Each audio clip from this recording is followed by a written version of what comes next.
Okay, here we want to talk about the 3 reasons why limits fail to exist.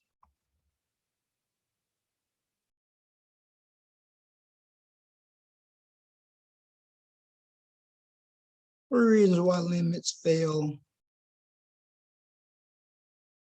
to exist. All right. So we want to talk about these, and we also want to put them in order. So the first reason, and the most common reason that we see, is the limit from the left does not equal the limit from the right. Now, I'm going to have to write this out mathematically, all right? But the limit of the function from the left does not equal the limit of the function from the right. And this is what we mean.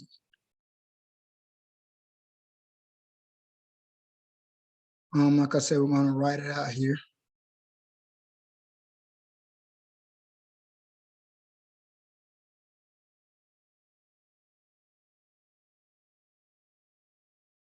Now, if you remember, we're going to have to go back and look at the left-hand limits and the right-hand limits.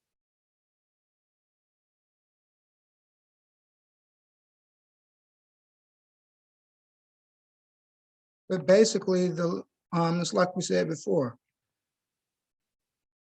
the limit from the left side does not equal the limit from the right side.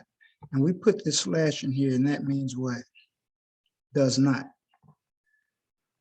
The second term, the second reason why a limit fails to exist is because of unbounded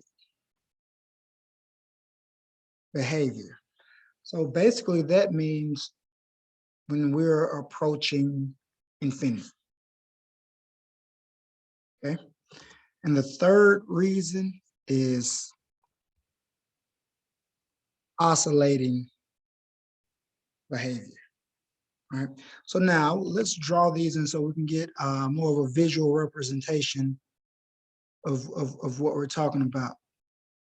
So first, now I put this in red just so we could kind of highlight it. So this would be is the limit is x is approaching 2. But basically, we'd have it like this.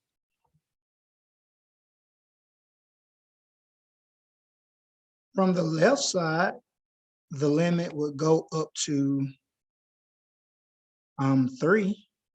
And put a little circle right here. But from the right side, to say the limit went to -1. Now that's the most common reason that we see a limit does not exist. As you can see, they're not approaching the same point.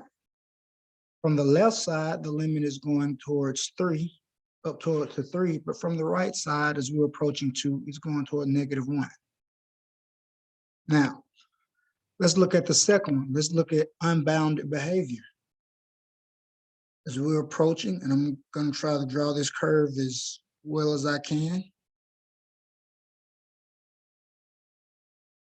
This is going towards infinity.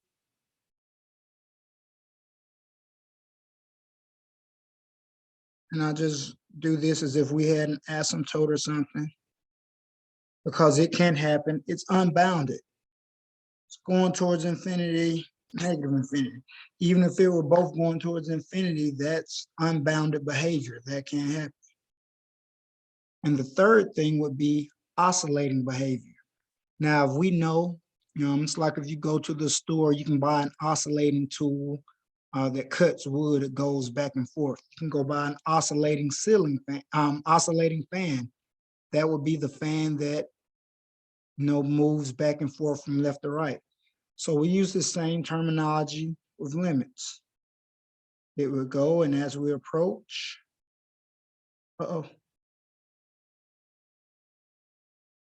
as we approach, it would go kind of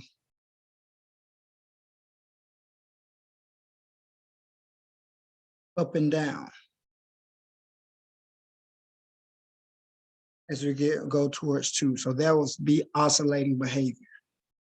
As it approach 2, it just goes up and down, as if it can't decide what it wants to do. So those are the 3 reasons why limits fail to exist.